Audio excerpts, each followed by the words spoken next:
Hey everyone, I'm Hallease Beast, a video producer and digital storyteller. And I'm Mr. Hallease, and I enjoyed watching Scrubs when I was in high school. And now. And this is the Beastcast, your favorite aunt and uncle talking about married life and things like such as. It's nice to meet you. Roll that intro.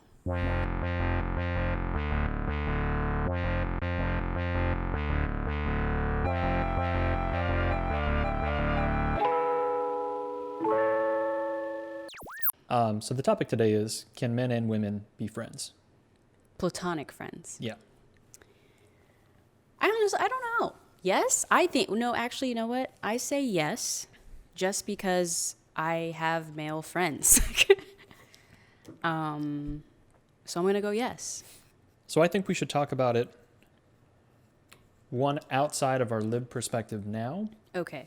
which is single. So like trying to remember back and trying to imagine single people, right? Mm-hmm. And then also as married partners, right? So I'm going to say no.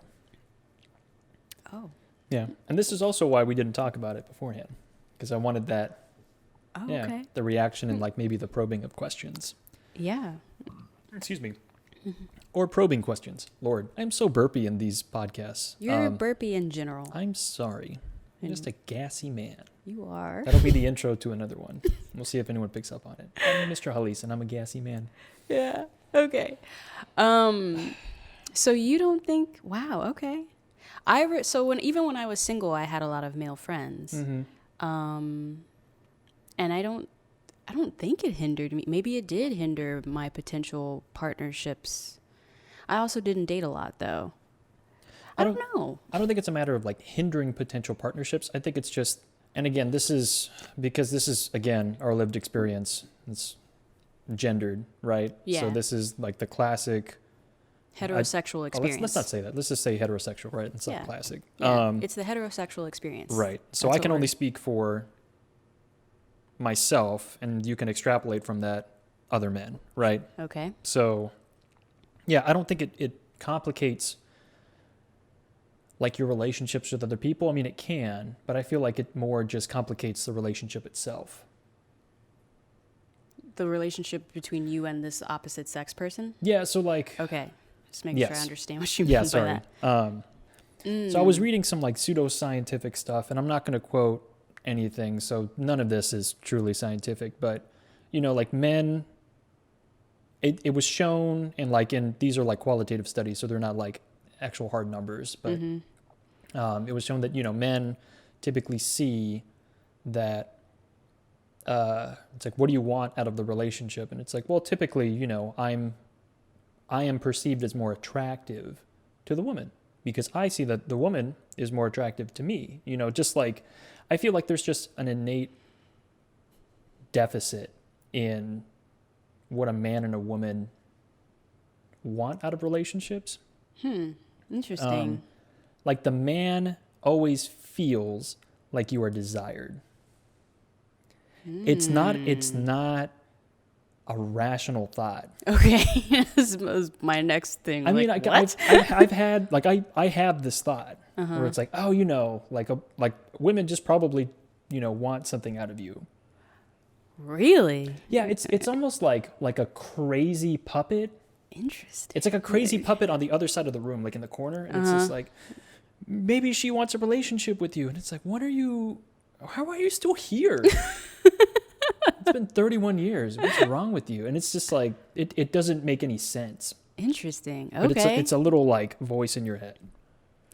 I mean, I guess so. I can only speak from, you know, my experience or whatever. And I always had a lot of guy friends growing up and into my, I guess, young adult years.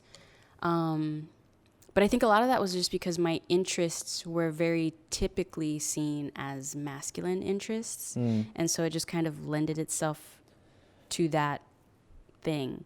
However, I did notice a sharp decrease in male friends when I got married, or when it became very obvious that I was serious about you.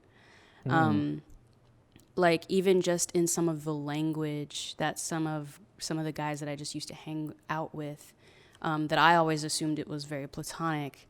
Some of the language that they would use, I was like, oh, you were maybe holding out to see if this would work out. You know what I mean? And Suckers. and I definitely gave off that, just my general demeanor once I was with you, I definitely gave off that vibe, like, it's gonna work out. You know what I mean? Like, not even trying to like flaunt the fact that I was with you, but just, I know I adjusted my presence, I think, with people, you know?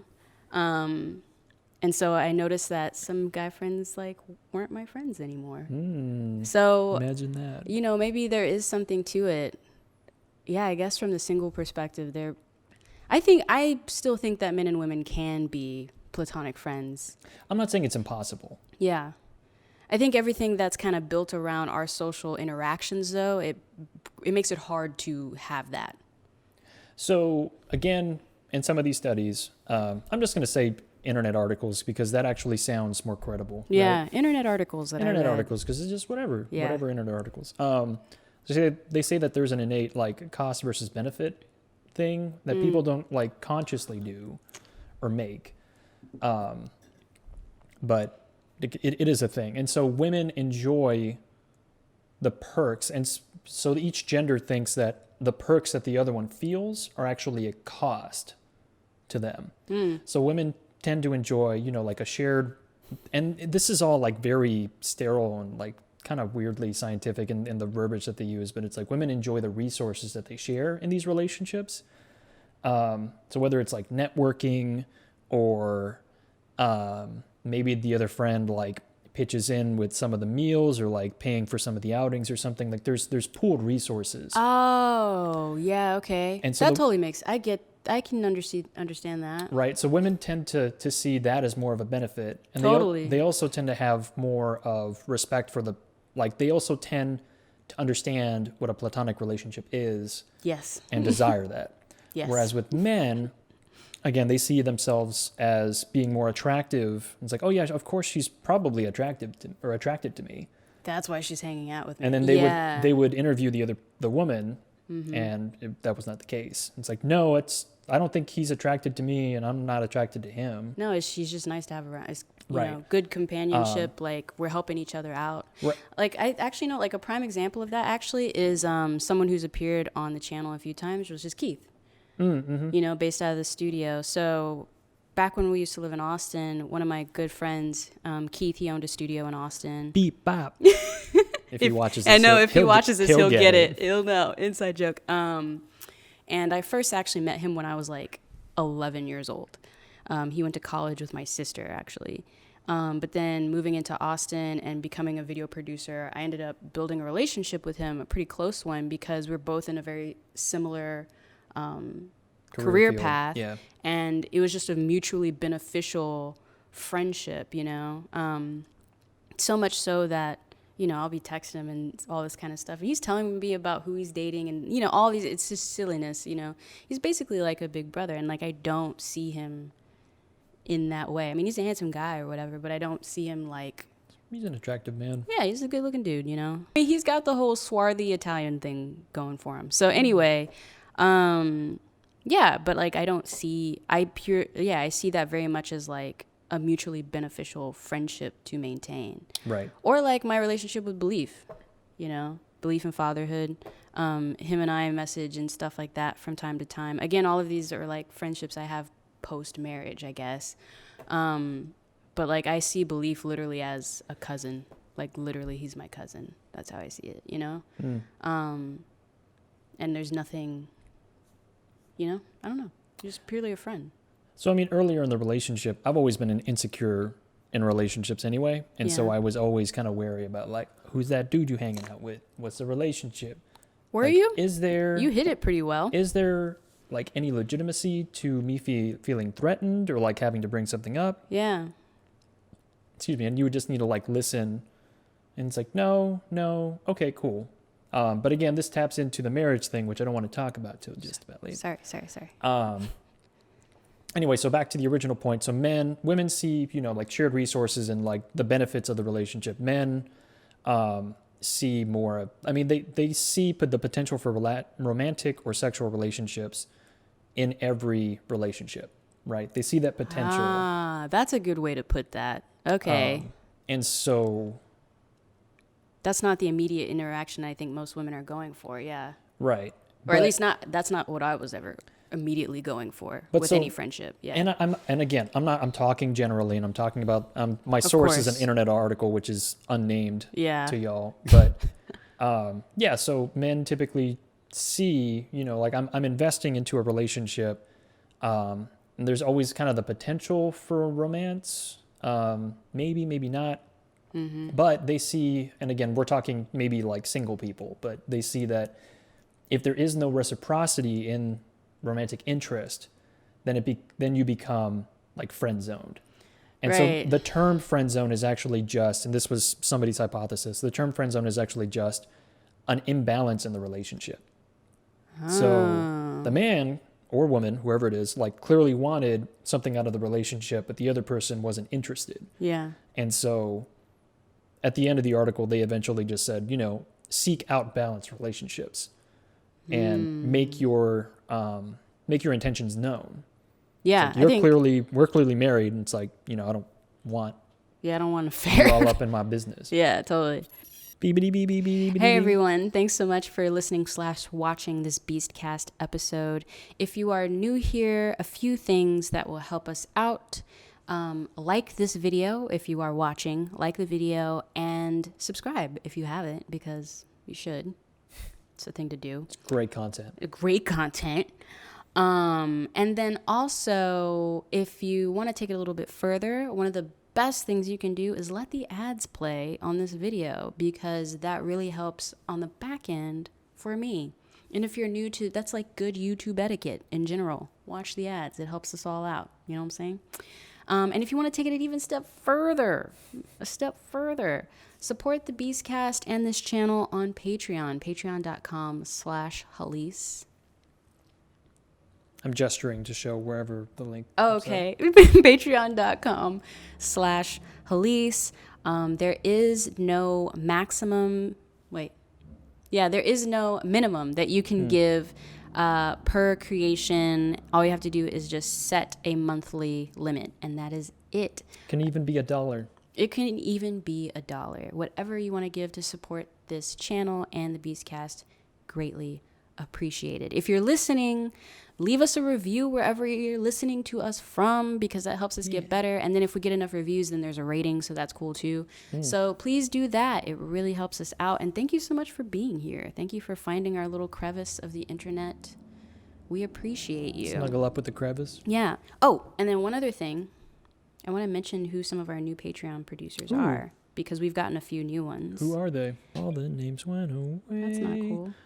And so we are just filling in dead air. I do not have a good singing voice. Oh, love. Okay, here we go. Stop. So new Patreon producers that we have that joined to support the Beastcast and also this channel. Hey, Kemi Bello, how you doing?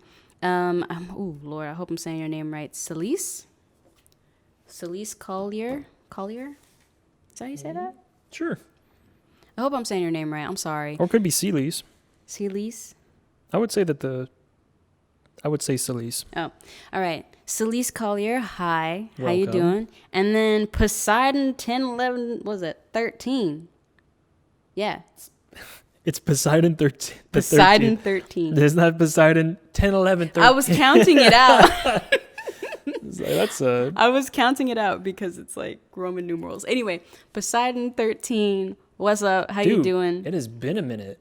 Didn't know you were still around. Yeah. Thank you so much for supporting the Beastcast and also this channel. I appreciate y'all. Welcome to the family. It's good to meet you. Back to the Beastcast. Bye.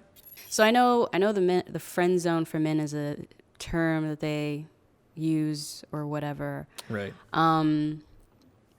This actually just speaks to the blatant differences of what, across the gender lines, what people want inherently out of relationships. Because, I think most women speaking very broadly, are going to be seeking out just, companionship, like true friendship in a platonic way because of the camaraderie that brings, because of, the added, just like emotional benefit that can bring to your overall well-being. I feel like this taps into also like you don't have a lot of friends. And I feel like a lot of men in general don't have a lot of friends that they can tap into for like emotional support. Right. You know, that's something that like I think is a struggle socially across like masculine lines or whatever, right? And I feel like at least for heterosexual men, they end up putting a lot of that emotional need and emotional support onto women. Whereas I think because of just like the social differences that we have to face, women inherently seek out those emotional more supports. varied sources. Yeah, you know, like if you ever passed away suddenly or died or whatever, I think this is why that study is, I think, pretty still relevant. How women and men who are married, men end up living longer once they get married because they finally get that emotional support. Yay. Partially, but then women, like most women, end up outliving their male spouses, right? And even so, even though they outlive them like significantly longer because they have already built a lot of other friendships and a lot of other emotional support outside of their spouse, even when they had them, you know? And so I think that's the thing. Like, I worry about you. Like, if I drop dead tomorrow, who you going to talk to? You know what I mean? Like, who are you really going to talk to? Remember that the puppet, not superficially. The puppet that's in the corner of the room in my head. That's probably the dude that I'll talk to. Okay. Except instead of being all frantic and spastic, it'll just say, like, how you doing today, man? I mean, it's interesting because I notice now as you're getting a little bit older and you're working working at the hospital and stuff like that, you're starting to have more of these deeper friendships with other men. Oh no, this like is just Craig. Funny. This is just funny because like the relationships that I'm developing at work, like they're slowly trickling out. Because I know everyone keeps leaving because of the culture at the office. Yeah, it's funny. I know. But still, That's congratulations to them. Congratulations on your new yes. stuff. But like I've noticed, so happy for you. I'm kidding. I'm very happy for them. But I've noticed that you are slowly, and I think some of this is just you in general being an introvert. You're slowly starting to cultivate more deeper friendships outside of me. That's always been the case, even back when I was younger and in school. Like I would just be very reserved and quiet, and I never really reached out to anybody. And eventually, I would start interacting with people and then opening up. Yeah, it just takes me a long time. Yeah, I'm like a vine, just like slowly, and then eventually you wake up one day and it's like, oh man, I'm entangled in this dude. Whatever. I mean, I guess so. But see, it's interesting for me to see that outside of our relationship because I don't feel like that's how our relationship happened at all. Like you were very forthright in wanting to be my friend, like from the jump, and then it wasn't until I saw you interacting with other people I was like, oh, you awkward as hell, what is going on? It's true, because he wasn't awkward around me at all. It's a conscious decision, I guess so. I always have said you can be quite charismatic when you want to be. And so that's my understanding of it from just like a male and female perspective, or like the gendered norm. Yeah, gender norms, whatever, gender roles. Norms. Sure, let's say that. And again, single people. So being married, I come at it from. There's always that little voice where it's like, oh, women always want something from you. I think that's always just in my head, that there's a potential for people to want things from you, regardless of whether it's sexual or romantic in nature. It's just people. I don't know what people want. And so it's always just like just keeping them a little bit at arm's bay. Interesting. Arm's length, I should say. Anyway, so I don't know when or how I developed it, but like I just shut like any interaction with women for the most part. It's just like, nope, don't care. Really? Yeah, well, yeah, I mean, you've seen this firsthand where it's... Oh, yeah, no, yeah. Like a woman comes up and it's just like, shut. Yeah, like your whole body language changes. Yeah. You're just not... Like you're not paying... you're paying attention, but you're just not... I don't know. I don't know. Unless I need to be, like professional or... like outgoing for whatever reason. It's like I'm letting you know that I am just like shutting down. Like there's just nothing here. Yeah. You don't even, yeah, for you, it's like, I don't even want you to even have an inkling of an idea Right. of a maybe that I am in any kind of way being like forthcoming to you or being Right. just like approaching you in a like potentially maybe kind of sort of could be seen as sexual way. Like you're very like, Emotional concrete. no. Like if a seed drops on the emotional concrete, like it goes nowhere. It just Yeah. turns into a husk and It's very dust. interesting to see. Yeah. Well, I'm also very Well, cognizant. it makes you seem very safe too, though. So I think Well, I mean- sometimes it has the opposite effect. Well, no, so like, and that's, but like, I want women to think that they should be safe around me, because I am not a sexual creature when I am around them. Yeah. And that's also the case when I'm running, like specifically when I'm running, because if I see, or when we used to run on the trails, when I saw a woman coming, I would go as far out of the way as possible. And then after a couple, just like a couple incidents of just, like how are they interacting with me? They're not making eye contact for the most part. Yeah. They're not trying, like they're just in their own lanes. It's like, cool. Men would pass by. I would actively make eye contact and wave and like even actually say like, how you doing? What's up? Or Yeah. they would reciprocate. Yeah. But with women, I don't even like, instead of, I'll either look straight ahead or just to the right, like completely away from them. Yeah. And it's like, I'm not interested in you. I'm not involved with you. Like, Yeah, I'm not checking you out. I'm not doing Right. anything. You're doing your thing. I'm doing my thing. Like, Godspeed.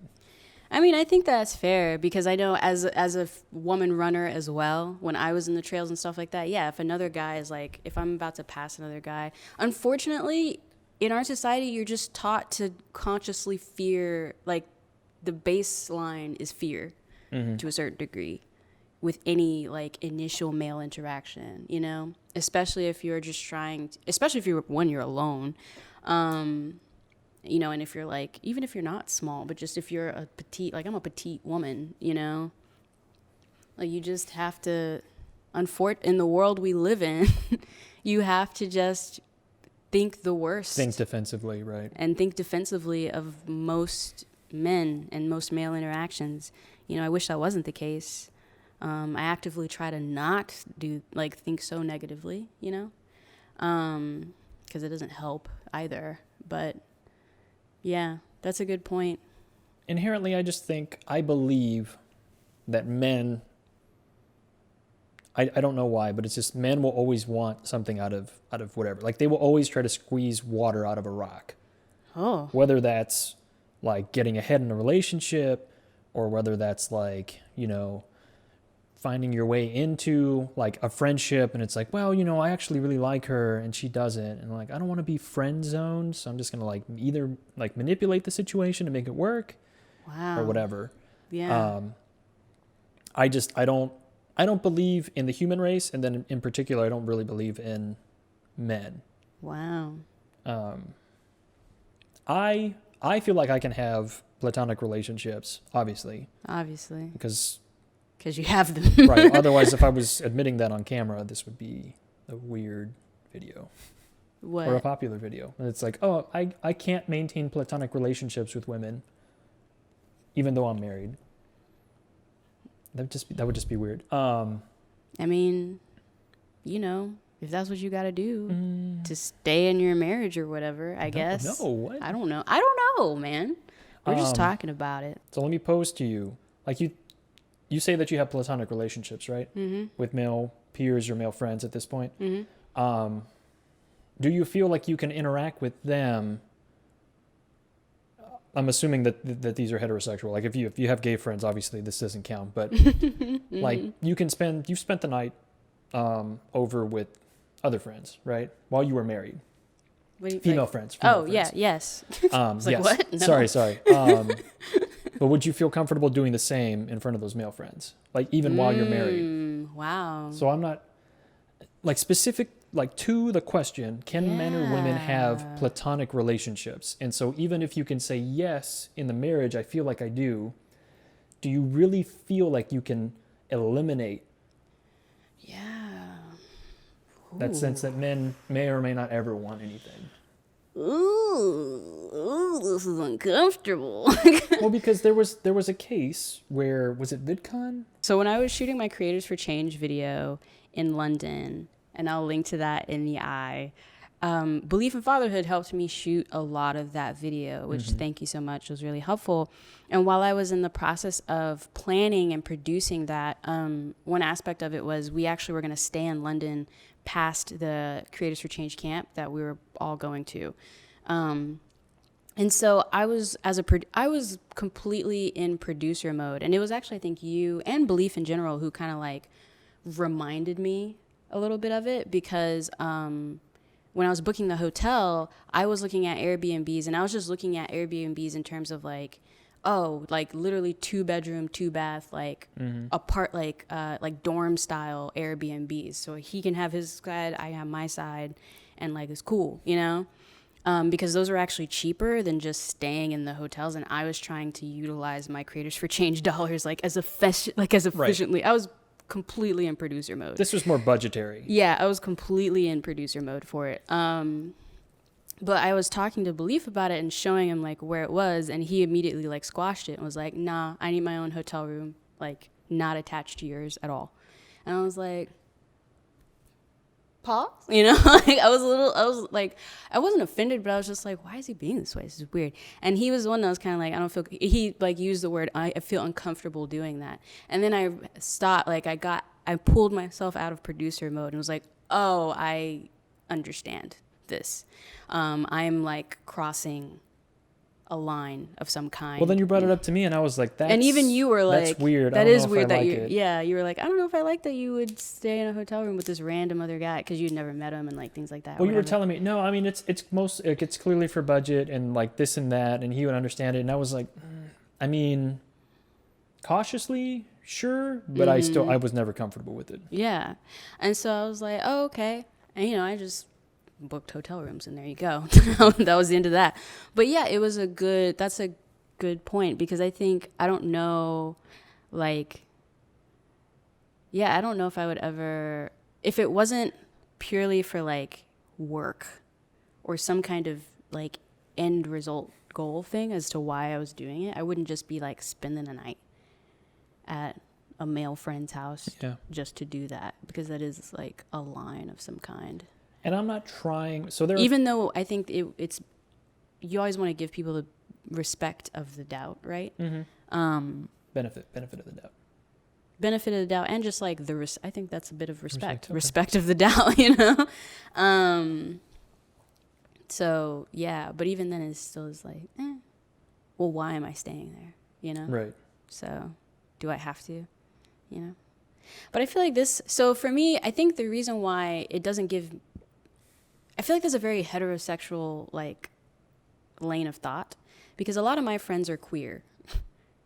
So like the same thing that was giving you pause with Glenn staying with me could easily, like, to me, it's like I got 10 other female friends where like you should have the same level of pause. Oh, I do. Oh, okay.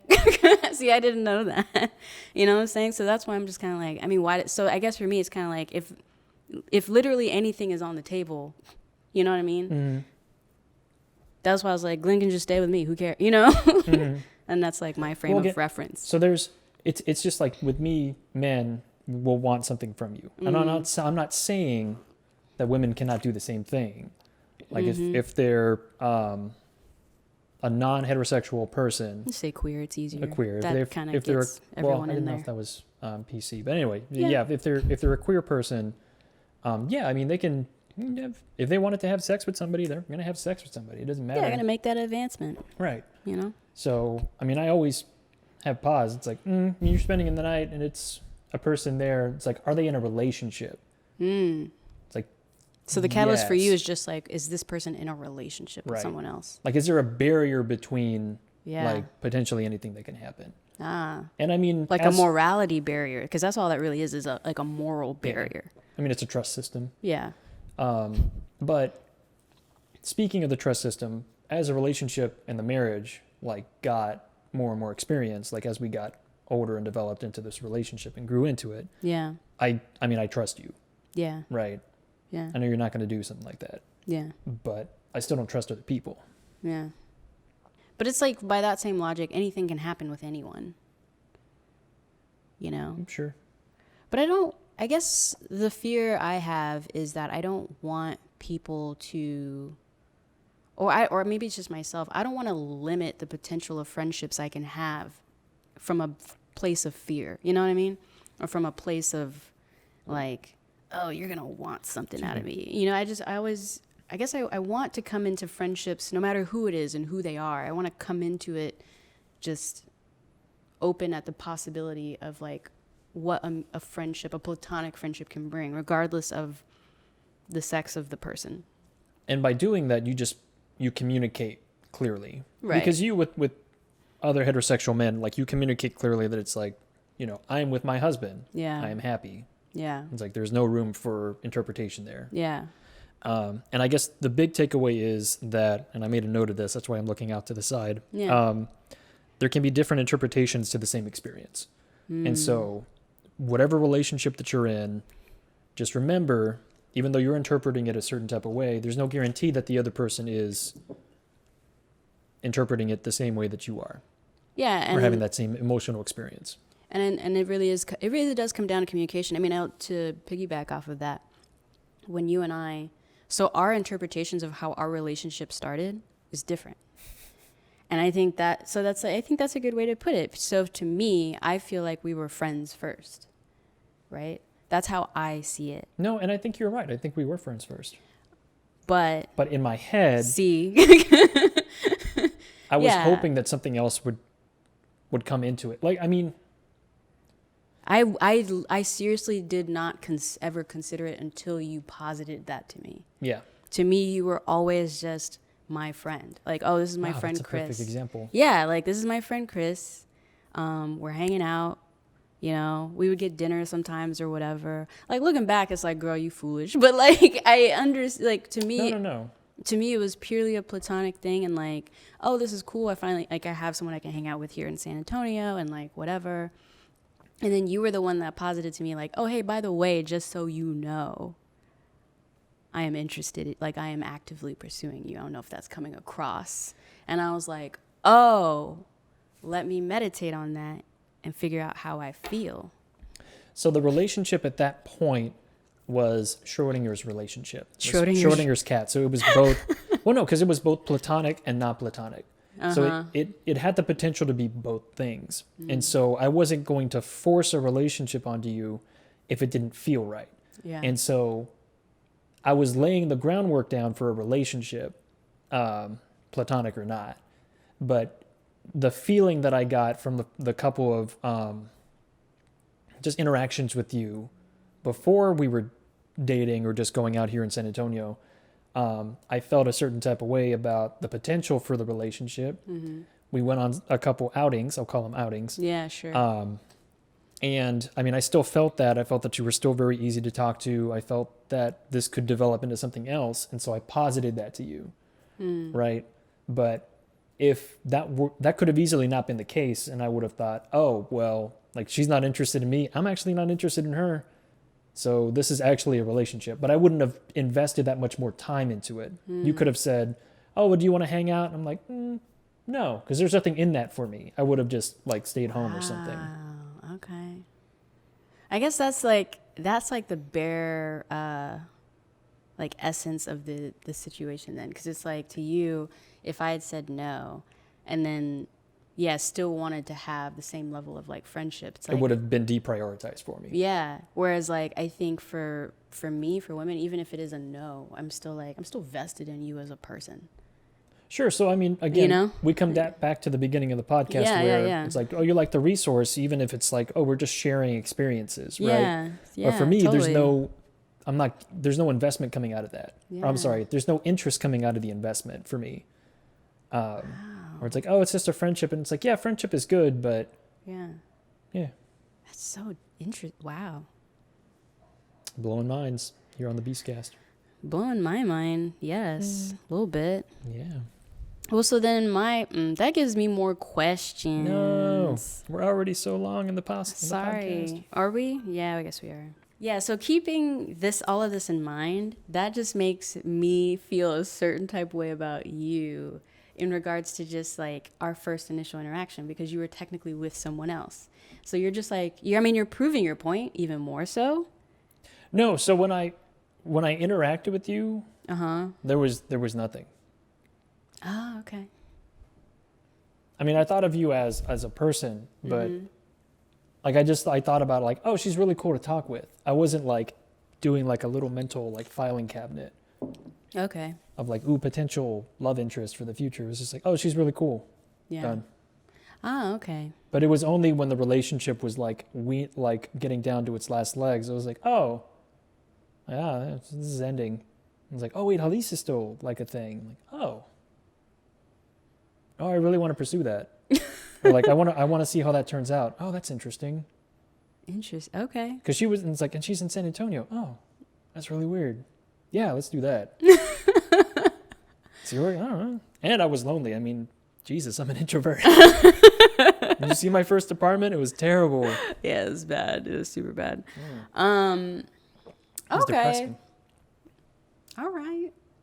This is just fascinating. I just didn't think about it this way at all. Or you can just think that I'm a giant pessimist, which I kind of am. You are. You're And very so negative. I think about The worst everything in of a negative people. light. Yeah, sure. Yeah. I just don't feel people can be purely friends. I think it's not even, if you want to remove gender out of it, it's like, sure, I think people will always feel like they can get something else out of you. I feel like men will be the first to do that before women, Wow. but I think that everybody's capable of it. Excuse me, I'm so burpy. Dang you, LaCroix. Wow. Okay. Seltzer. I mean, This is a I think look it of realization. Just want you to yeah, know that. it is. I guess for me, you're not wrong. Like, you're not wrong. But I guess for me, I just don't want to live in a world, you know what I mean? Where that's the case. You have navigated. But you're right. You have navigated this world in the relationship or in our relationship with no ill effect. So I don't think after this conversation you should treat anybody else any differently. Yeah. I'm just saying, to answer that question, Yeah. I feel no. Yeah. Men and women cannot have a strictly platonic relationship. What do y'all think? So that was fascinating. Yeah, what do y'all think? Because I don't know. I guess, I don't know. I have no answer for this one. Do you think people of the opposite sex, speaking in heterosexual terms, I guess, can be platonic friends? Yep. And if you think so, why? I still think they can. I think it's just a matter of communication up front. And like, here's what I gained from this friendship. Here's what I hope to continue to gain from this friendship, and nothing more. If you're looking for something more, align me to where I need to be in your life so that you are not looking for something more, Well, and the other thing is, as a married person, it's like if there are problems in the relationship, like if it's, let's say it's like a knife, right? Originally, if it's a well-built knife, it's like very seamless edge, cutting edge to that knife, right?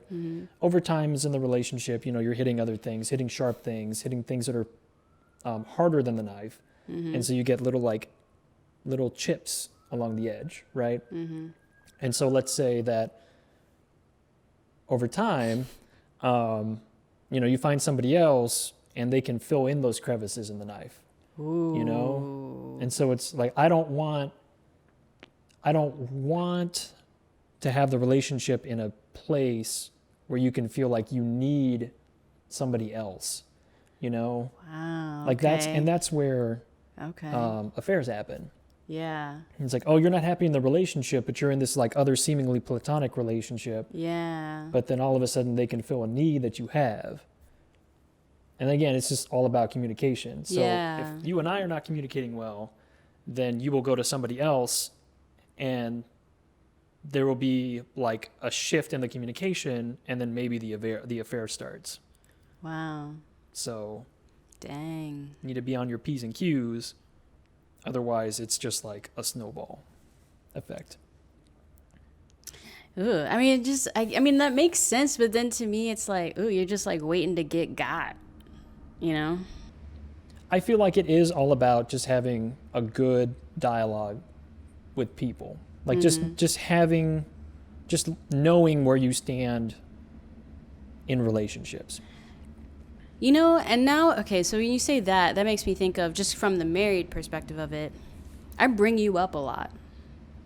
But I bring you up a lot to everyone. And then coming from this idea of, like, a lot of my friends are queer. So anything's possible with anybody in my realm of friendships, And so, yeah, I bring you up a lot, And I think to a certain degree, it is subconscious because, like, you're my best friend. So, like, a lot of my life revolves around and with you. But then I think to some degree, I would be remiss if I didn't acknowledge that to some degree it is a very conscious thing sometimes too. Yeah. Just to, I think, just like in a subtle way, remind people, like, I'm good. That's not why I'm here, So, fair enough. Samesies. All right. In the comments below, let us know how you feel about this. Yeah. And we'll see you next week. Bye. Bye. I was going to get another LaCroix, but it's fine. Go get one. It's flavorless water with stuff in it. With, like, flavoring. No, but doesn't it also have, it's sparkling water, right? Oh, like carbonation? Yeah. Sure. Evelyn's video was good. I really enjoyed it. I thoroughly enjoyed your video, Evelyn, on your LaCroix review. I mean, people have done it before, too, and they're like, oh, this one tastes whatever. It's like, they've also done tasting videos about, like blind tasting. Yeah. Like, which one is this? It's like, this is straight up coconut. Like, how do you, like, what's wrong with the connection between your mouth and your brain? But you can't list, like, flavors. Low key, he's a foodie, y'all. Like, in the snobbiest way. So. Well, I hope this reaches the cutting room floor. It will. Anyway. It will. Or will it? It won't.